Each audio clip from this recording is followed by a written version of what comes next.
bacakanlah apa yang diwahyukan kepada. Dakwah menyampaikan kepada manusia dengan cara membacakan ayat-ayat Jadi ayat Al-Quran itu perintah membacakannya itu pada orang yang masih hidup dan wacana Al-Quran. Persepsi sekarang ada jenenge diwacana Al-Quran, wong mati apa wong urip? Biasanya sing diwacana Al-Quran mati apa wong urip? Padahal wong mati bisa iso krungu mboten. Nek wong urip ora tau di wacane barang wis mati di wacane. Nalika isih urip diwacane Quran gelem megah ngrungokne melengos berpaling, tapi bareng mati jaluk di wacane. Salah kaprah kita. Perintah Allah kepada Nabi adalah bacakan kepada manusia apa yang diwahyukan kepada engkau wahai Nabi Muhammad sallallahu alaihi wasallam. Surah An-Naml ayat 92. Wa an atluwal Qur'ana faman ihtada fa innama yahtadi li nafsihi wa man dhalla faqul innama ana minal mundzirin. Dan supaya aku membacakan Al-Quran kepada manusia, maka barang siapa yang mendapat petunjuk untuk mendapat kebaikan dirinya, dan barang siapa yang sesat maka katakanlah, sesungguhnya aku ini tidak lain hanyalah seorang pemberi peringatkan. Ini kita tugasipun Nabi dan penerusipun membacakan Al-Quran sebagai peringatan. Dan tidak ada tanggung jawab bagi kula panjenengan sami untuk merubah orang lain. Tugasnya mau menyampaikan. Seneng apa ora seneng, intinya kalau panjenengan sami tugasnya namung menyampaikan. Mila nek jenengan kula jenengan sami paring nasihat dhateng tiyang sanes kok ora ditampa. Seneng susah mesu napa priwon?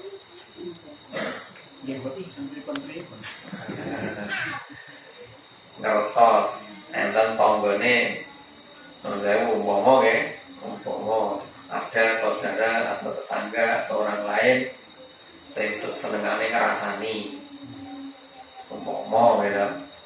Terus kita sebagai mukmin kan wajib memberi peringatan, memberi nasihat. Yu, Mbak, D, ampun sok ngrasani, wong ngrasani kuwi kaya dene mangan kakane sedulure dhewe. Lah nek terus lha awake kok malah susah mrino yo. Sedulur kuwi tangga kuwi tak kandhane makan nek. Wangel nek diriwangi nek ngumpet barang itu gara-gara krasane napa? Gara-gara tanggane. Maka itu tidak perlu, kita ini hanya sebagai mundzirin, sebagai pemberi peringatan saja. Ditampa napa mboten? Silakan. Baik, jadi Al-Quran dibacakan kepada manusia sebagai peringatan.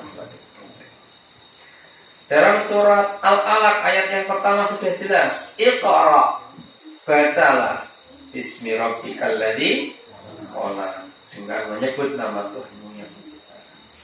Hadis riwayat Bukhari. Khairukum man ta'allama al-Qur'ana wa 'allamahu.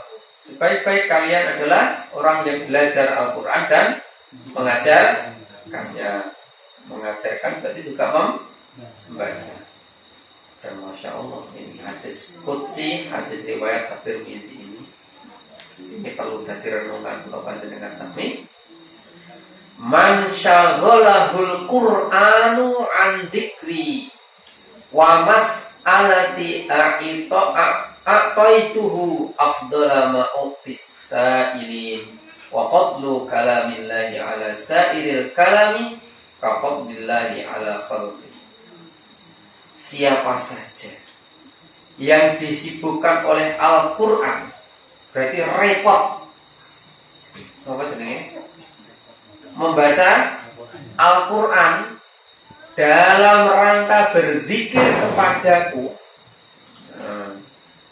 repot maca Quran dalam rangka berzikir kepada Allah dan memohon kepadaku,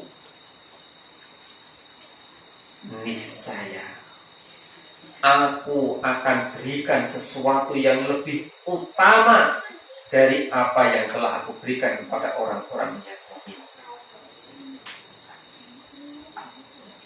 Dan keutamaan firman Allah daripada seluruh firman selainnya, seluruh kalam selainnya adalah seperti keutamaan Allah atas makhluknya.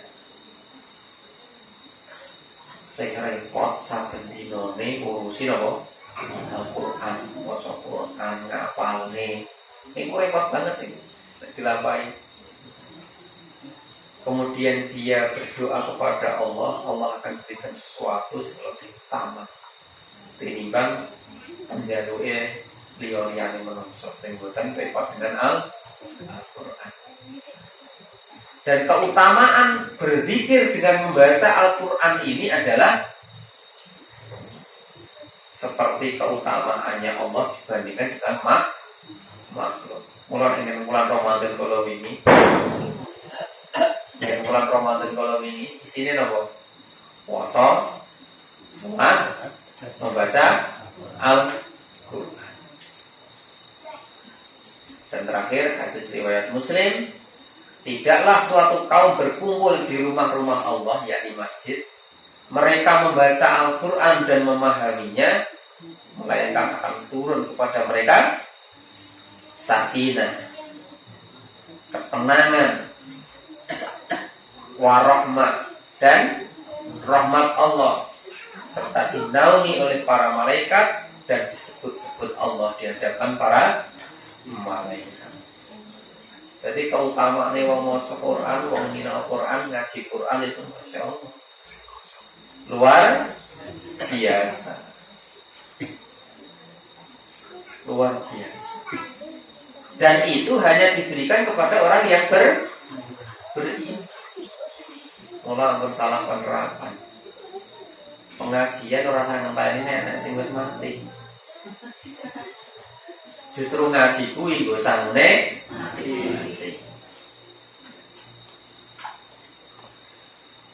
Itu yang pertama tentang perintah pertama. Kemudian yang kedua, Al-Quran sebagai obat. Surah Yunus ayat 57. Ya ayyuhan nas, wahai manusia, qad ja'atkum mau'izatum mir rabbikum, telah turun kepadamu pelajaran dari Tuhanmu, wasyifa'un lima fis sudur, dan obat bagi apa yang ada di dalam hati, di dalam dada, wa hudan wa rahmah, petunjuk dan rahmat bagi orang yang beriman.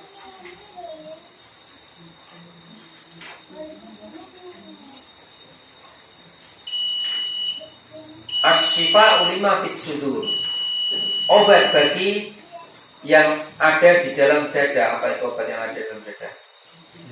Hati, obat jiwa. Mufassir menjelaskan itu tidak hanya untuk yang ada di dalam dada, tetapi juga apa?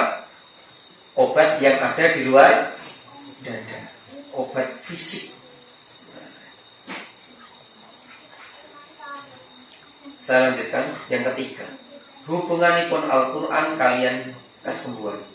Hadis Ibnu Majah, alaikum bisyafa'atain, hendaklah kamu berobat dengan dua hal. Al-asalu, yang pertama berobat dengan madu, yang kedua wal Qur'an, berobat dengan Al-Qur'an. Para jamaah rahimahullah, mangke yang jenengan membaca kelanjutan pembahasan ini, bagaimana bisa Al-Quran kok jadi obat untuk penyakit fisik. Nah, penyakit hati mungkin gitu, soalnya diwaca bisa ngobati jiwa, ngobati stres. Nenek Al-Quran gak ngobati fisik, apa Al-Quran sing mandi? Apakah dia termasuk mantra? Para jamaah rahimahullah. Kalau tak nyamper so, nek wong Jawa, enten sing pernah ngegeni dukul. Enten nggih. Nek tekan nggone Mbah Dukul jenengan dinapakne. Dinapakne. Gambar yang ini Pulau Mawar. Dan non sewu, enten sing mari mboten? Enten. Jadi ternyata bukan Quran saja, ternyata yang ngobati yo guru nganggo umak-umik karo di mulai gawani banyu bening, ngoten to nggih? Ada yang sembuh. Kenapa? Karena niku sugesti. Napa sugesti? Prasangka, zon. Baiknya prasangka niku pun separuh dari pengobatan terlebih dahulu. Bahkan kula nate mireng enten sederek Surabaya wong mriku niku malah kakung kula dhewe Mbah Kakung Etan mriku. Niku angger masuk angin, angger sing jenenge nek mriku jenenge Pak Wiyono, mantrine niku. Angger jenenge berobat ning Pak Wiyono niku urung dikapak-kapane wis mati. Mergo apa? Sugesti. Jadi angger masuk angin diundang Pak Mantri Wiyono niku urung dikapak-kapane ngono apa? Pun mati. Jadi Al-Quran bisa menyembuhkan penyakit fisik itu sangat besar pengaruhnya ketika kalau panjenengan punya sugesti, punya zon yang positif kepada Al-Quran. Nah, jenengan orang yakin di sini, ini betul mari. Jadi harus diperkuat dulu yakin kalau Allah perintahkan berobat dengan Al-Quran, kudu diyakini di sini. Dengan keyakinan yang sempurna, maka insya Allah akan sembuh. Itu secara psikis, secara psikologis. Terus secara fisiknya, orang yang membaca Al-Quran, itu ibaratnya nek cara wong niku istirahat total. Apa nih? Pikiran. Jadi pikiran sing elek-elek, sing macam-macam tengah ngedidiki ilang. Fokus nang maca Al-Quran, atine dadi tentrem, tenang, dan ketenangan jiwa itu juga merupakan obat dari penyakit fisik. Yang ngapunten, sing kena kolesterol, darah tinggi, gula, terus darah tinggi, asam urat, oleh kakak jantung, itu hampir semuanya itu siji masalah panganan, loro masalah pikiran. Maka ketika Quran diterapne, rajin membaca Al-Quran, maka insya Allah penyakit-penyakit ini akan apa? Akan hilang dengan sendirinya. Dan terakhir, Al-Quran itu mula dianjurnya kalau membaca Al-Quran itu dengan suara yang orang dibatin, ya, betul, bukan dibatin, bukan ngomong lirik, tapi diucapkan sampai bisa terdengar oleh dirinya sendiri ya anjurannya. Jadi kalau kita membaca Al-Quran, ampun pekeu, ampun maca Quran pekeu, aku tak batine wae utawa alun wae. Jangan membaca Al-Quran itu dengan suara yang bisa didengar oleh jiwa. Ternyata nalika awake dhewe banyak membaca Quran, wong maca Quran kuwi kan enten tuntunan, dia tidak hendaknya menahan nafasnya hingga akhir ayat. Jadi ketoto napa? Detak jantungnya tertata, nafasnya tertata, dan semua itu mendukung kesehatan manusia.